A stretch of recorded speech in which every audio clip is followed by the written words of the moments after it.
Flimsy Lunch Tray here with a Monday video for you today. And today we're going to be talking about the Tech Tree Tier 10 US Navy Destroyer, the Gearing.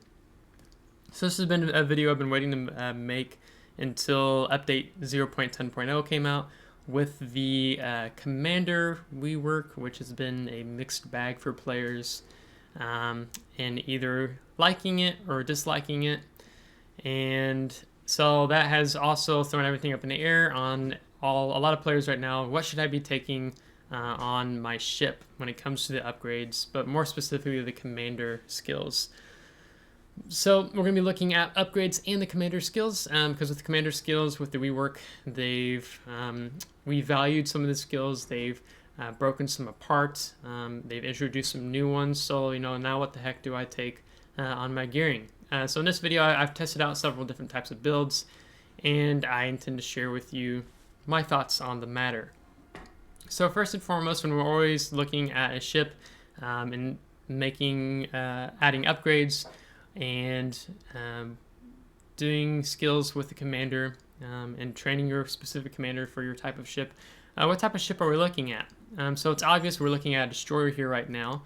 But what kind of destroyer? There's three types of destroyers. So which of those three are we dealing with? So the three types of destroyers you have a gunboating destroyer, which usually you find with the Russian destroyer as an example. And then secondly, you have torpedo destroyers, which you'll find with, like, for example, a classic line would be the Japanese destroyer line. And then thirdly, you have a hybrid type of destroyer, which is a mix of both a gunboating destroyer and a torpedo destroyer. And the Gearing is a hybrid destroyer to a T. She's the best of both worlds, and that's one of the reasons why I really like playing the Gearing. So in looking at the Gearing, since she is a hybrid destroyer, she has two of her three turrets in the front, so it makes her aggressive in being able to push in. And then we can see we have two sets of 5 torpedoes in the center, so she gets to fire off 10 torpedoes at one time until they reload. So let's go and look at the equipment and show you what upgrades I take. So I take main armaments modification 1 because it reduces the risk, or reduces the chance of your main battery and your torpedo tubes becoming incapacitated by 20%. It improves the survivability of your main battery and torpedo tubes by 50%, and it also reduces the repair time, so quicker repair time on your main battery and your torpedo tubes if they should become incapacitated. So it's a really great choice. I really wouldn't worry about the AA build that you get here with Gearing, or the magazine modification 1, which reduces the risk of your ship's magazine detonating by -70%. Because ideally, if you're playing in ranked, you're playing in random battles, you're playing in clan battles, you're going to be taking Juliet Charlie combat signal, which completely eliminates the risk of your ship's magazine detonating. So get more bang for your buck and take main armaments modification 1. Second slot, you have 2 choices. One is really the obvious winner, which is engine room protection, because it reduces the risk of your engine and your steering gears from becoming incapacitated by -20%. And it also improved repair time for your engine and steering gears if they should become incapacitated. Thirdly, you have 2 options here that you could take, being aiming systems modification 1 and torpedo tubes modification 1. I prefer taking aiming systems modification 1, which increases the firing accuracy of your main battery, your second battery, accelerates the traverse speed of your torpedo tubes, and extends the firing range of the second battery. So right here, we're just basically only talking about the main battery and torpedo tubes. So our maximum dispersion of main battery shells is reduced by 7%. So we're getting tighter dispersion of our main battery shells that are being fired every 2.6 seconds. In addition to our torpedo tube traverse speed means we can get our torpedoes quicker, more on target, and that's really nice. So I prefer taking the aiming systems modification 1 because I like to improve my main battery effectiveness. Where you have torpedo tubes modification 1, which increases your torpedo speed the traverse speed, and further reduces the risk of your torpedo tubes becoming incapacitated. To me, gearing, you really want to take the aiming systems modification 1 over torpedo tubes modification 1. For the fourth slot, you have 2 choices as well, really out of the 3, being propulsion modification 1 and steering gears modification 1. So propulsion, the time taken to reach full engine power when accelerating is minus 50%. So we're reaching full engine power, full speed, much quicker with this skill.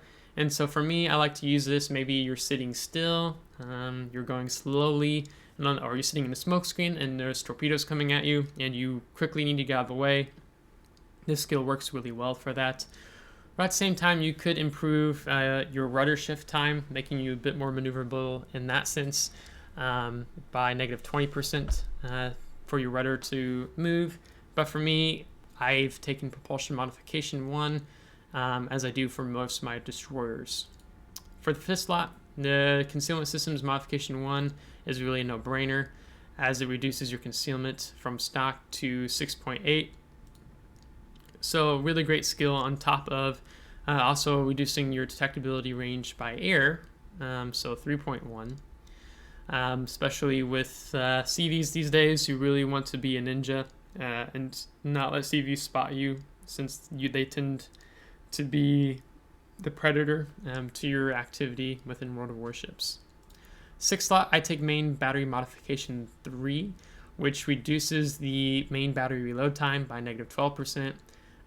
Means that now my artillery reload time is at 2.6 seconds with taking this skill. So for example, if we don't take it,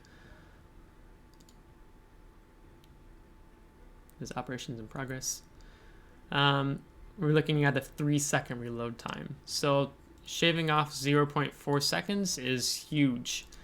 And so I prefer that personally versus the torpedo tubes modification 2, which increases the reload time of your torpedoes, but at the same time, it increases the risk of your torpedo tubes becoming incapacitated. And with gearing being a hybrid destroyer, you're going to probably usually find yourselves firing your main battery guns more than being stealthy and firing your torpedoes undetected. So to me, it's more ideal to take the main battery modification 3. So let's go to the commander now.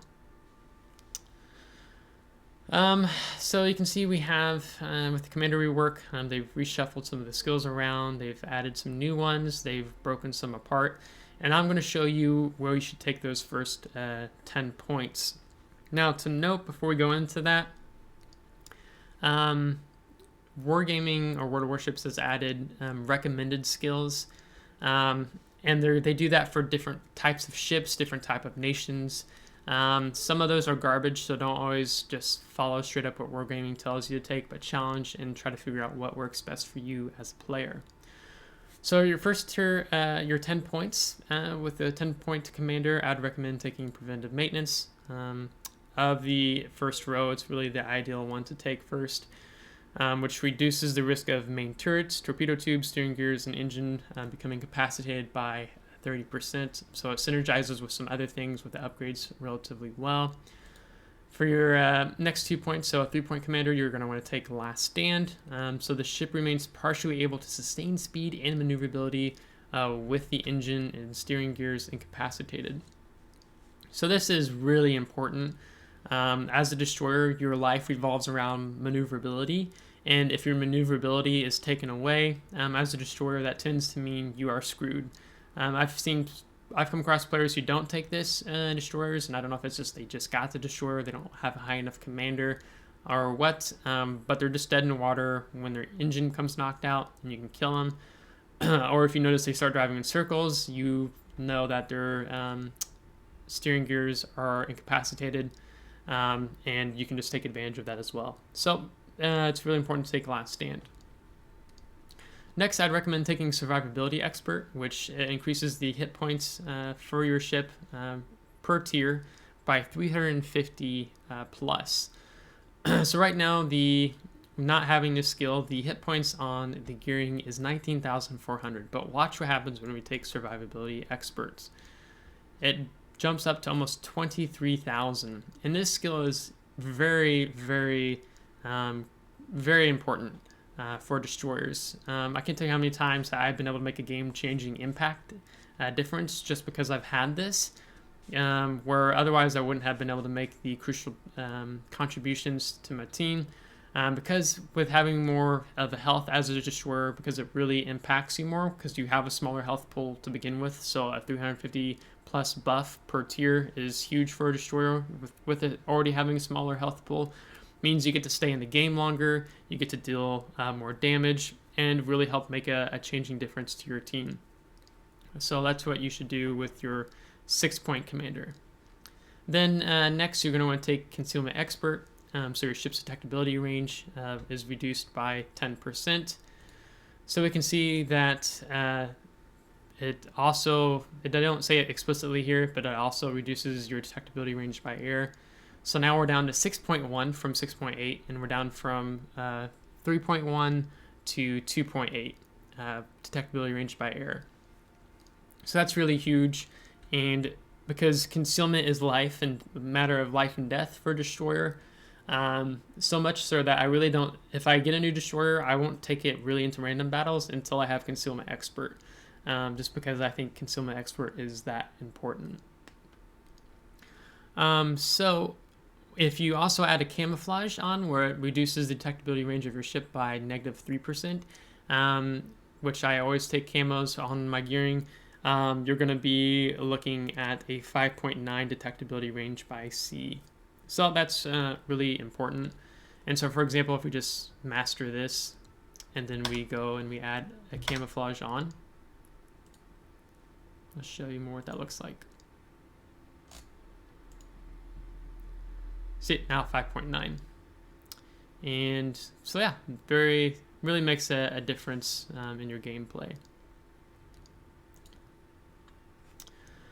And then, so that's what I'd recommend for a 10-point build, Captain. It's really the bread and butter for most all destroyers, and so you really want to utilize this.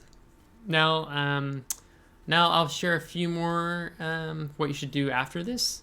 Again, these are my personal opinions. You're free to disagree or do your own build, but for me, this really works well on gearing and synergizing with that hybrid type destroyer that gearing is.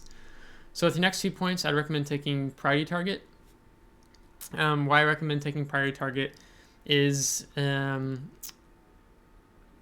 a destroyer, as we've discussed, your main battery reload time is 2.6 seconds. So if you're engaged, there's 2 things that I really value out of Priority Target. The first is if I'm engaged with a destroyer and we're both fighting at that, say, 5.5 kilometer range, it helps me to know if all of a sudden, not only am I facing the enemy destroyer that I'm engaging with, but all of a sudden there's that number of focused on me goes from 1 to 4 to 5. Then that tells me that A, I need to disengage and go dark, or B, I need to pop smoke and just disengaging from the enemy, because I might not survive very long without this. The second thing that I value with Priority Target is when dealing with gunboating. So if I open up on a enemy ship, it helps me to know whether or not they're aiming at me, and then when I should go dark.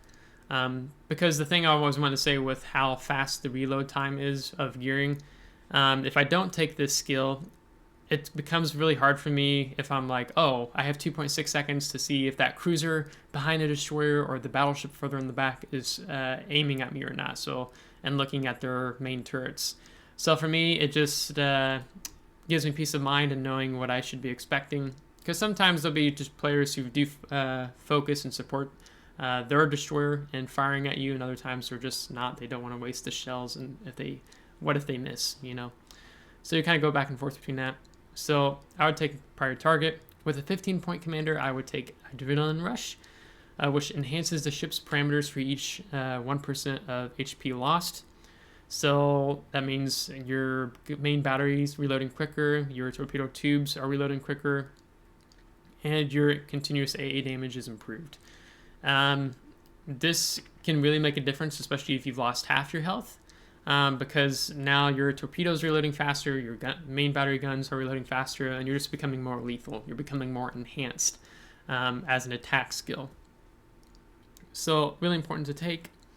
Then after this, I would recommend taking Fill the Tubes. So we've been giving the main battery attention, but now what about the torpedoes?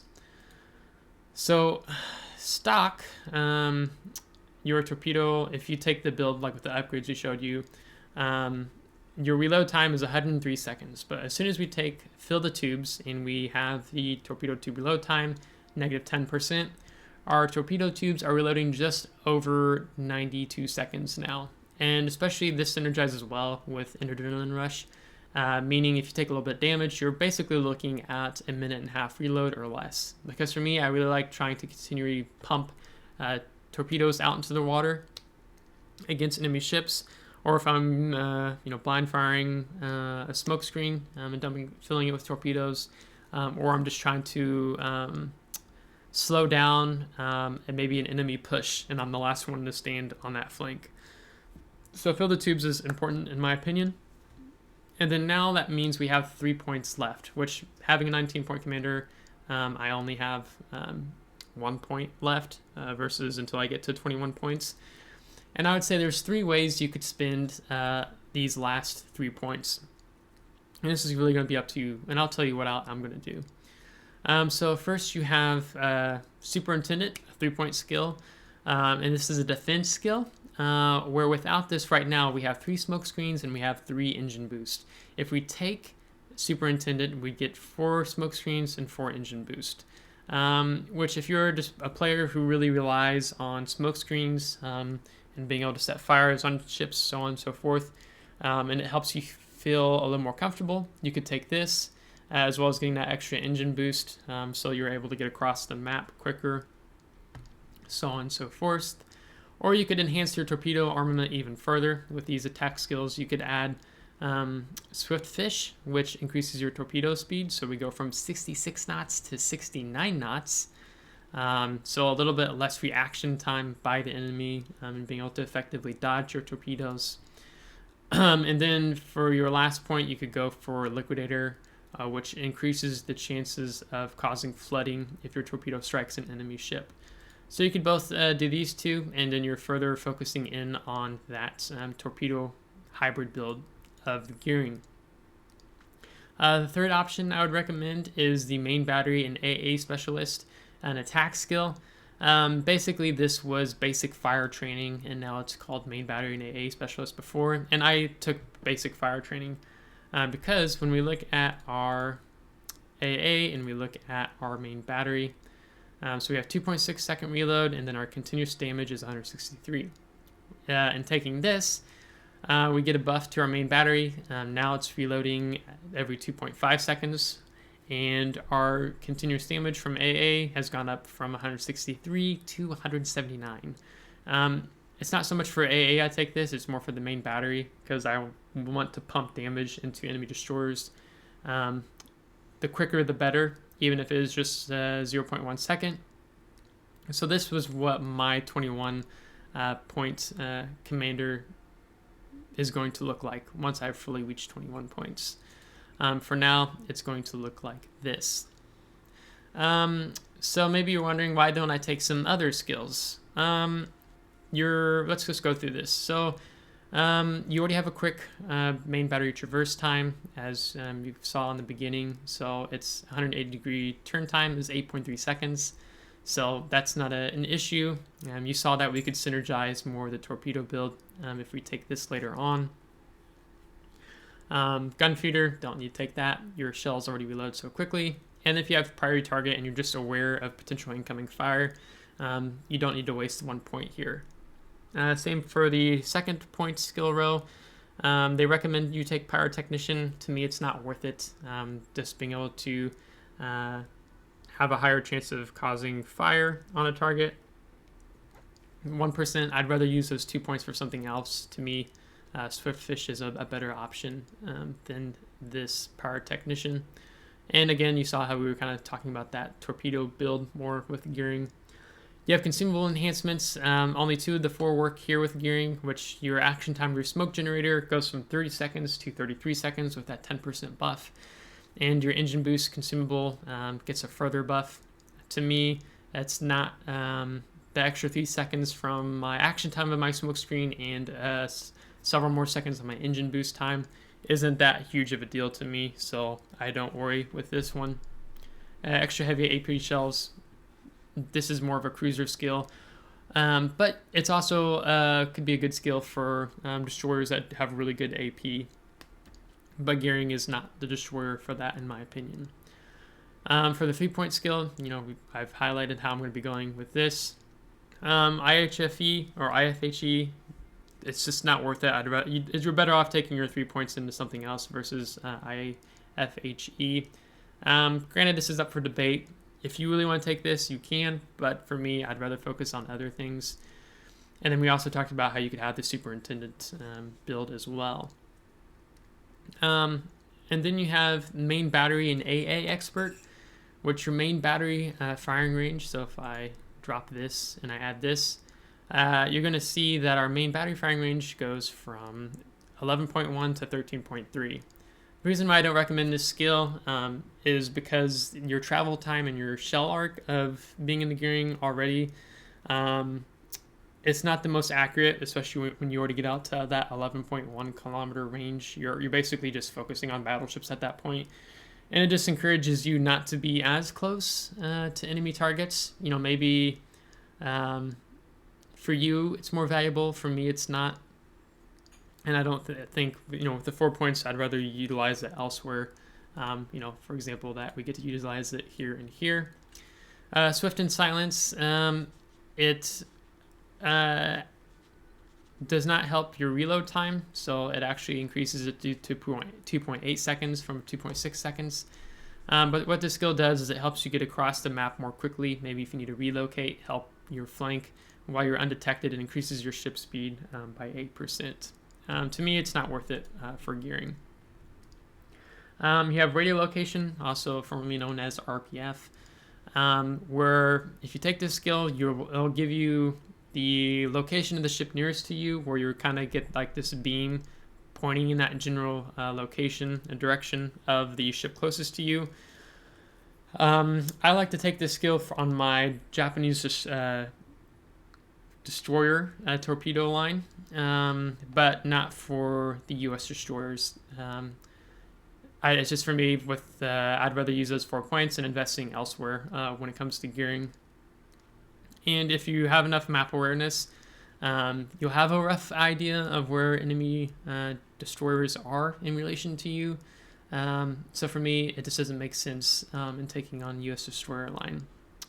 You also have Fearless Brawler, which increases the number of shell explosions in your AA salvos by plus 1%, but it, at the expense of your ship's detectability range, is affected, where now instead of going from a 5.9 with the camouflage, we go to a 6.2 with the camouflage, and your detectability range by air is also increased from 2.8 to 2.9. The main buff here is that you get your main battery reload time. So it reduces the main battery reload time after the ship has been detected by the enemy. So basically this means you're just going to be pumping out more fire effectively. So you'd go from a 2.6 second reload to a 2.4, 2.3 something reload. But to me, it's not worth it for the expense that it causes towards your detectability, because detectability range is, your concealment is very important in World of Warships, as is right now. Then you have this last skill that's been kind of a hot topic called Dazzle. Dazzle is a 4-point skill that can be activated. It reduces the accuracy of hostile fire directed at your ship for 10 seconds after you've been detected. Dispersion of shells fired by enemies attacking your ship plus 20%. So that's actually, when you look at the numbers wise, it's actually pretty significant. You're like, wow, I get further 20% of dispersion of enemy ships firing at you. but it's only for the 15 seconds. So let's say you wander in a little too close, you haven't fired your guns as the destroyer, you get detected, and all of a sudden enemies start shooting at you, like, oh, I just want to go dark here, I don't want to fire my main guns. This is kind of more of that ideal, or if you're just coming in and out of concealment shooting your guns, that skill, Dazzle, can also come in handy. Now, I'll put a picture up here on the screen. Little White Mouse, she did a review on this skill, and after I saw her review, to me it wasn't, my 4 points weren't worth investing in Dazzle, as I did test Dazzle out and I didn't notice a significant, huge difference with it. But in these 2 screenshots I'm going to have on the screen, your first one is you're going to notice what does it look like without Dazzle. So you'll kind of see that there's still a pretty strong grouping here, as the Little White Mouse, I think they use the destroyer, the Kleber, for this. And you can see that, the shots overall, they're still pretty tight somewhat. But then you see what Little White Mouse does with having Dazzle. You really can't notice that much of a difference. Maybe the center grouping is not quite as tight as just having stock. But it's really hard to tell the difference between the two. And for me personally, I'd rather just utilize those 4 points elsewhere when looking at both of them side by side. And so for example, that's right now it's looking to go into Fill the Tubes and Main Battery and AA Specialist. Dazzle, it's a defense skill, but to me, when I look at these pictures by Little White Mouse, it's just not worth taking. So this is what I'd recommend build thus far if you're at 19 points. This is 18-point build. Then once we get our 21-point commander of Edward Bragg, we'll throw on the Main Battery and AA Specialist. So this video is already getting kind of long, but I hope you found this video beneficial. If you have questions regarding the build, let me know in the comments. Again, this is just my recommendation. This is something that I've used on gearing since she is my first tier 10 ship. And I've played around with these skills, especially during the commander rework, since it's free to redistribute the skills. And to me, this is what I've really found is effective thus far. Granted, you have a little bit of playroom with those last 3 points. If you want to go more towards a defense skill, you want to go towards the attack skill with torpedoes, or with attack skills with your main battery, and a little bit of an AA buff. So if you liked today's video, give it a thumbs up. If you didn't, give it a thumbs down. Subscribe if you want to see more, and if you have already subscribed, thanks so much. I really appreciate that we just broke through 100 subscribers on the channel, which is fantastic. I will be doing more videos here soon on my recommended commander skills for different ships. I'm still testing out different ones, and yeah, it's interesting so far, especially with when you're looking at ships such as the Georgia, the Massachusetts, with more of those secondaries coming into play and how they've nerfed it. But today we talk about gearing. So until next time, take care.